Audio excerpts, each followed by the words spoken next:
Hello, snowboarders of the internet. I'm your host, Avran LeFeber, and this is Top 5s, the only weekly Top 5 show in snowboarding. I think. I don't know. Someone tell me if someone else is trying to rip this shit off. If anything, I'm the original Top 5 show in snowboarding. In this week's episode, we're going to talk about the top 5 real reasons your snowboard isn't durable. I know some of you out there are bitching and moaning, my snowboard's not durable, this happened, this happened, this happened. Well, let's break it down to you with some real truth bombs. Number 5, you believe internet hype beast vloggers who don't know how to actually snowboard and don't ride the proper equipment for themselves. And so you jump on the train because, you drank their Kool-Aid and you're part of their cult. And now your shit broke because, well, it's not the right shit for you because you got bad advice from a fucking moron. Number 4. You're over the weight/skill level for the board. I see this all the time. And I get questions about this all the time. Someone will be like, I'm an expert rider. I'm 230 pounds. I want to buy a 139 jib stick board. Do you think I'm going to have problems with it? Yeah, I do. I think you're over the weight limit, but you're compensating for an inability to ride. So you want to go to a smaller board. And what's going to happen when you're way over the weight range? You're overflexing that board. When you're overflexing that board, it stresses it. You've got a skill set so that you should know how to actually ride, and you should ride boards that are appropriate for you. Look, it's not that hard of a concept. I'm 200 pounds. I ride a 154 for park. I know I'm going to break the damn thing if I go too hard. That's fine. I'm fully content with snapping a board because it's under my skill level or I'm over the weight range on it. I get it. I'm not going to bitch and moan. I'm just going to go buy a new fucking board. That's what I do. Maybe that's what you need to do. If not, bump up in the size, get the board that's appropriate for your skill level. Be honest about how hard you're actually riding. Number 3, you run into shit. It happens. I've hit so many rocks in my life and blown edges, ding-dum, core shot the board. It's not the board's fault. Stop trying to blame the fact that you chose shitty terrain to ride down or that you came up short onto a rail and slammed your edge into it. It's not the equipment's fault. That's yours. That's rider error. Take onus for your actions on this, people. It's not that hard of a friggin' concept. You don't want your shit to break. Don't ride shitty terrain. Learn how to do your tricks.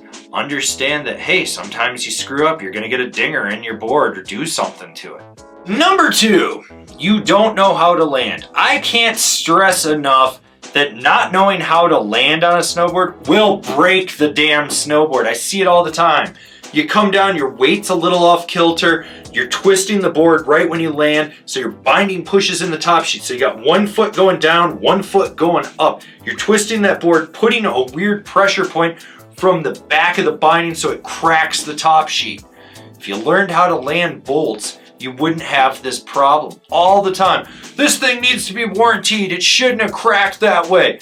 Well, you know what, dude? Maybe if you learned how to fucking land, it wouldn't crack. Conversely, if you ride Burton Malavitas, you got a little point on the end of the binding right outside the heel cup. It's just the way it does. Well, that point, when you flex it, pushes down in the board.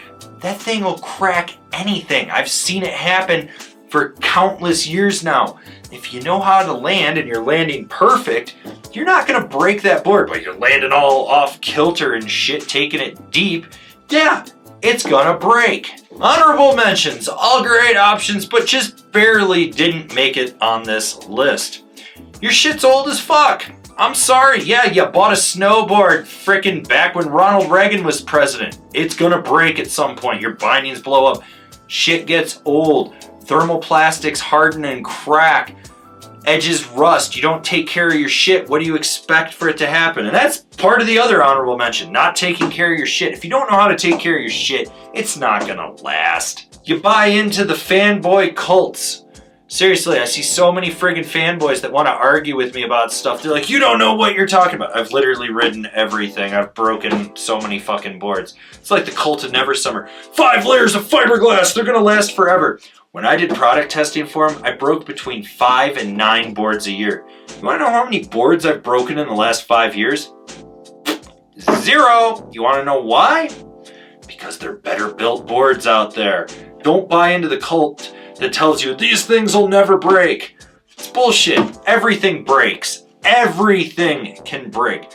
Which goes into my next honorable mention, marketing. Don't believe all the marketing bullshit. It's marketing. It's designed to make you want to buy shit. Believe me, we all get suckered by marketing. I've done it, you've done it, we can't deny it. I bought shit because of the marketing. Did it live up to the hype? No. But I made my choices because I'm an adult and I owned them. Number 1, and the final complaint from people that don't believe their boards are durable. They just have this unfathomable belief that nothing can break on a snowboard. They read the warranty card and they're like, well, I'm covered for the rest of my life. Did you read closely where it says you can't hit rails? That, snowboarding's inherently dangerous? That, you might hit obstacles and stuff? That a warranty only covers manufacturing defects, not user error? And believe me, almost everyone that breaks a board, it's like 90%, maybe 95% user error. Whether they don't know how to land, they're hitting shit, they're doing stupid shit that they shouldn't be doing on a snowboard. They're using it for things it's not actually designed for. Believe me, if you have some unfathomable belief that your snowboard will never break, that's on you, because it will. Shit breaks. Get over it, people. It sucks, I know. But I've had to buy new boards, I've had to get new boards, I've dealt with warranty. I've been the guy that has been the warranty guy. I can tell you right now, no product will ever be 100% unbreakable. That's what this whole list is really about. This has been my top 5 lists about the real reasons your snowboard broke. Do you agree? Do you disagree? Did I forget one? Leave me a comment down below. Let's have a conversation about this list. If you're new here, remember to subscribe, click the bell, get those notifications. That way you're not going to miss any of the videos we got coming out for all you snowboarders of the internet. And if you really like what we're doing over here and you want to support us further, swing on over to Angry Snowboarder VIP and become a member. Sure, I could tell you more here, but I got a video over there that explains it so much better. As always, I've been your host, Avran LeFeber, and well, goddamn, I'm going to continue to be your host until I die, which is probably in like 2 weeks. And I'll see you in another video.